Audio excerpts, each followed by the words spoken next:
श्रीमद् भगवद गीता ज्ञान यज्ञ प्रवचन क्रमांक 268 अध्याय 6 ध्यान योग और श्लोक क्रमांक 36। जय महाकाल। आज 26 जनवरी है। आज से अपने महामृत्युंजय महायज्ञ की पूर्णाहुति के ठीक 393 दिन शेष है। जय महामृत्युंजय महायज्ञ। ओम त्र्यंबकं यजामहे सुगंधिं पुष्टिवर्धनम् उर्वारुकमिव बन्धनान् मृत्युर्मुक्षीयमामृतात्। सदाशिवसमारम्भान् शङ्कराचार्यमध्यमाम् अस्मदाचार्यपर्यन्तां वन्दे गुरुपरम्पराम्।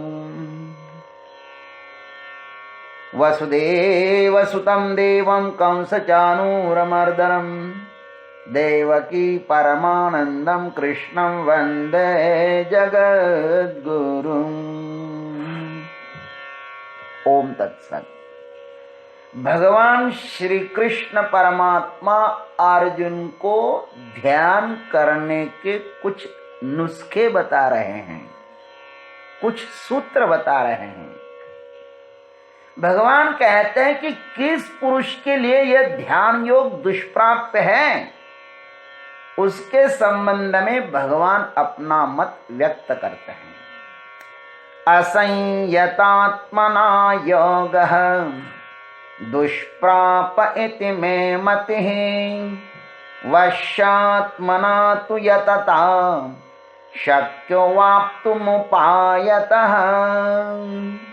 भगवान कहते हैं असंयतात्मना योगः दुष्प्रापः। जिसका मन वश में किया हुआ नहीं है, ऐसे पुरुष द्वारा यह योग प्राप्त किया जाना कठिन है। तो वश्यात्मना यतता उपायतः अवाप्तुम शक्यः। और स्वाधीन मन वाले पुरुष द्वारा पूर्वोक्त साधन से उसका प्राप्त होना सहज है। इति मे मति ही, यह मेरा मत है। आइए इस पर हम लोग सद्गुरु के आशीर्वाद से चिंतन करते हैं। असंयतात्मना योगः दुष्प्रापः।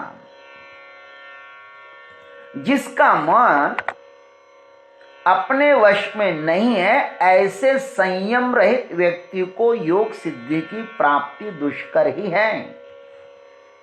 इस सूत्र का अर्थ स्पष्ट होना भी बड़ी ही महत्वपूर्ण बात है। आजकल योग और भोग साथ साथ चल रहे हैं। बड़ी बड़ी दौंडियां पीटी जा रही हैं। हमारे योग कक्षा में आइए, हमारे योग कक्षा में प्रवेश करिए, आपको 3 या 2 या 1 दिन में आत्म साक्षात्कार करवा देंगे। और लोग पैसे देकर कक्षा में प्रविष्ट भी हो जाते हैं। और आश्चर्य है कि उन्हें वहां पर बनावटी माहौल के कारण यत्किंचित समाधान भी मिलता है। और उसी में ये साधक आजीवन समाधानी रहते हैं और यथावत जैसा है वैसा व्यवहार भी करते रहते हैं। किंतु भगवान का यह वाक्य हमारे लिए मूल्यवान है। जिस समाधान को पाकर हम लौट आते हैं वह ध्यान योग का फल नहीं है, वह केवल शांत वातावरण में रहने का परिणाम था। वह तो आप योग साधन न कर दैनंदिन व्यवहार से मुक्त होकर किसी एकांत जगह जाओगे ना, तो भी मिल सकता है आपको ये फल। ध्यान योग का फल इतना क्षुद्र नहीं है जितना हमने मान लिया है। जिसके भीतर के तूफान शांत नहीं हुए हैं, अंतःकरण शुद्ध नहीं हुआ है, जिनका मन सदैव इंद्रियों के विषय में रमण करता है, जो स्वभाव से चंचल है, भला ऐसे अशुद्धांतःकरण से ध्यान कैसे होगा। इस प्रकार का मन तो सदैव राग द्वेष से भरा रहेगा ना। सदा सर्वदा राग द्वेषास्पद व्यक्ति का ही चिंतन होता रहेगा ना। बहिर्मुखी व्यक्ति से ध्यान योग कठिन ही है। भगवान ने दुष्प्राप्त कहकर ऐसे लोगों के द्वारा भी परमात्मा प्राप्ति हो सकती है, यह भी दर्शाया। विषयासक्त व्यक्ति भी यदि साधना में डूब जाए तो उसके लिए भी द्वार खुल सकता है ध्यान का। कामी जितना काम वासना में डूब जाता है, सब कुछ भूलकर वह अपनी प्रिय व्यक्ति में डूब जाता है, वही धारा वह परमात्मा में लगा दे तो प्रभु को उपलब्ध भी हो सकता है। गोस्वामी खुद कहते हैं, काम ही नारी प्यारी जिमी, लोभी ही प्रिय जिमि दाम, तिमि रघुनाथ निरंतर प्रिय लागहु मोहि राम। मीरा सब कुछ सुधियां खोकर गिरधर के प्यार में डूब जाती हैं। उनकी समस्त इंद्रियां अपने अपने द्वार कृष्ण रसामृत सेवन करते हैं महाराज। सब इंद्रियां अपने अपने द्वार से, आंख, कान, नाक, मुंह, सब कृष्ण को पी रहे हैं। उसे प्रभु का साक्षात्कार हो जाता है। विषयों से मन को रोको या मन को विषयों के साथ प्रभु में समर्पित करो, अंतर यात्रा करो तो उद्गम स्थान भी वही है, और बहिर्यात्रा करो तो समस्त विराट भी वही है। विराट ब्रह्मांड की उपासना विराट ब्रह्मांड बनकर ही की जा सकती है। समस्त संसार में अपने एक प्रभु का दर्शन करो तो ही साधना सफल होगी। फिर इंद्रियों को रोकने की जरूरत ही नहीं है। वे जहां जाते हैं वहां पर प्रभु का ही दर्शन करो। अंदर बाहर वही तो भरा हुआ है, सब ब्रह्मांड उससे ही परिपूर्ण है। मन को एक में स्थित करो। अनैकाग्र चित्त होकर प्रभु को नहीं देखा जाता। सब में सबका दर्शन न करो भाई, सब में एक का दर्शन करो तो भक्ति सफल हो जाती है। गोपियों ने स्पष्ट ही कहा था उद्धव को कि उद्धव, तुम जो योग आदि की बात कर रहे हो ना हमारे पास, वह हमारी समझ से दूर है भाई। हम उसको समझना भी नहीं चाहते, क्योंकि योग साधना को साधने के लिए जो मन चाहिए वो तो हमने शाम को दे दिया है। वह हमारा मन शाम में हुआ है। शाम के अतिरिक्त हमारे मन में और कोई भी काम नहीं है। अतः हमें समझने के लिए तुम अधिक परिश्रम न करो, मत समझाओ हमें। जिस साधक का चित्त इस प्रकार परमात्मा रूढ़ हो गया, उसको और किसी साधना की कोई भी जरूरत नहीं है। वृत्तियों को या तो परमात्माकार बनाना चाहिए, जो कुछ है वह मेरा प्रभु ही है, या समस्त वृत्तियों का निरोध कर उनकी आत्मा में आहुति दे देना चाहिए। यही दो मार्ग है भाई। इसके अतिरिक्त जो है उनके लिए यह साधना कठिन है। भगवान कहते तू वश्यात्मना यतता उपायतः अवाप्तुम शक्यः। जिस साधक ने सद्गुरु के सानिध्य में रहकर अभ्यास और वैराग्य के द्वारा अपने मन को वश में किया है ना, उसको ही योग सिद्धि प्राप्त हो सकती है। सद्गुरु के सानिध्य में रहकर अभ्यास और वैराग्य के द्वारा मन को पूर्वोक्त 4 दोषों से मुक्त किया जा सकता है। कौन से वह 4 दोष? चंचलम ही मनः कृष्ण प्रमादी बलवत और दृढ़म। इन चारों में मन का अस्तित्व है। मन हमेशा इन 4 दोषों से युक्त ही रहता है। इन चारों के बिना मन का दर्शन असंभव ही है। मन में ये 4 दोष न हो तो जान लेना चाहिए कि मन अपने वश में हो गया है।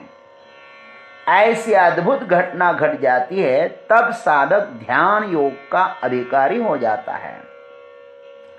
तब मन क्या है यह समझ में आने लगता है।